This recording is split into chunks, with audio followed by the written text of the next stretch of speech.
Okay, get this. We're talking about a massive crypto heist, a $10 billion corporate merger, and a chilling anniversary. This is not just some story about stolen money. Oh no. This one has some twists you will not believe. Let's dive right in. So it all kicks off with this number, $38 million. That's how much money, about 54 billion Korean won, by the way, just vanished. Poof. Gone in a pretty sophisticated digital attack. And this wasn't some small, random platform.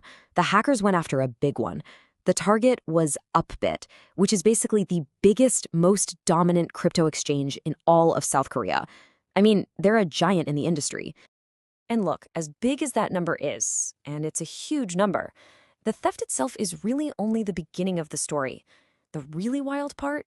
It's all about when this happened and how it all went down. All right, so what exactly went wrong here? Let's get into the nitty-gritty and break down the anatomy of the attack itself. So picture this. It's the early morning, 4:42 a.m. in Korea on November 27th. Attackers zeroed in on Upbit's Solana hot wallet. And if you're not familiar, that's basically the wallet that's connected to the internet, for fast, everyday transactions. The attackers just siphoned out over 24 different kinds of tokens. We're talking everything from the big ones like Solana and USDC to even popular meme coins like BONK. Okay, and this is where we get to the first major twist in the story. The timing of this hack, it wasn't just bad, it was catastrophically bad. You'll see what I mean. Okay, check out this contrast. It's insane.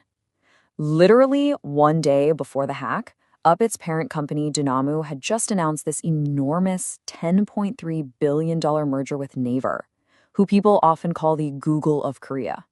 They were right on the verge of creating a fintech behemoth. And then, boom, the very next morning, this hack happens. I mean, you couldn't have planned it to cause more chaos if you tried. And this really shows you just how high the stakes were. This wasn't just some boring business deal. No, this merger was about creating an absolute powerhouse. They were planning a nearly $7 billion investment into AI and Web3, developing a brand new stablecoin pegged to the Korean won, and they were even eyeing a NASDAQ IPO for the parent company. And in an instant, all of that was put at risk.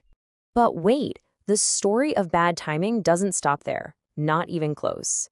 If you thought the whole merger thing was a wild coincidence, well, just wait until you hear this next part. Because you see, this wasn't the first time Upbit had been hacked. Okay, so let's go back in time. On November 27th, 2019, Upbit gets hacked for $50 million in Ethereum.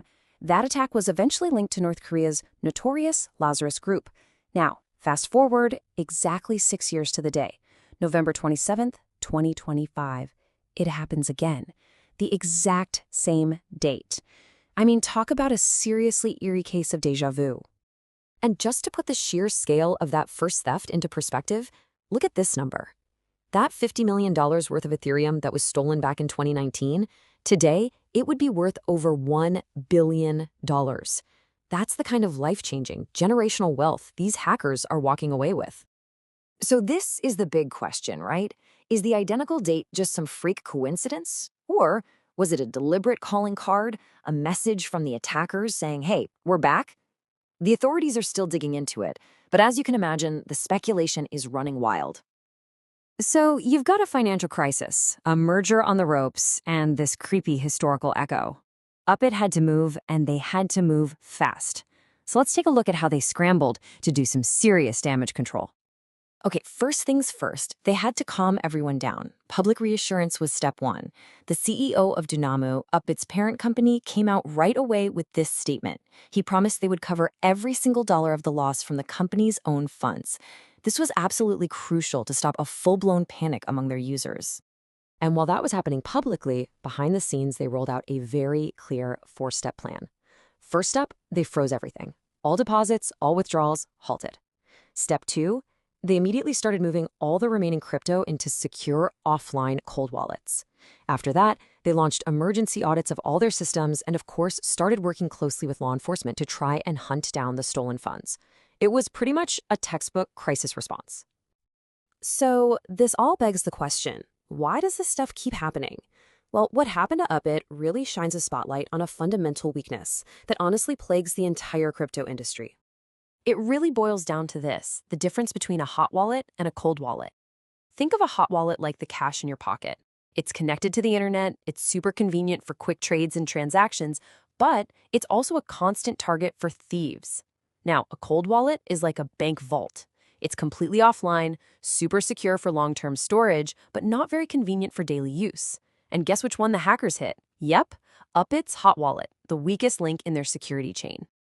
And let's be clear, this is not just an Upbit problem. I mean, just look at these numbers. The amount of money being stolen from crypto platforms isn't just huge, it's actually growing every single year. We're talking over $2.5 billion stolen in 2025 alone. That's a staggering trend. And this really sums it up perfectly. The CEO of Trezor, Mate Jacques, he puts it plainly. Exchanges are just massive honeypots for hackers. I mean, they're holding billions and billions of dollars in one place. As long as that's the case, hackers are never going to stop trying to break in. It's a problem that, as he says, is simply not going away. And that really leaves all of us with a final, really important question to think about. When you use an exchange, when you leave your crypto sitting there for that easy one-click trading, are you really just trading convenience for control? Are you giving up that core principle of self-custody that crypto was built on just to make things a little easier? It's probably the biggest dilemma we face in crypto security today.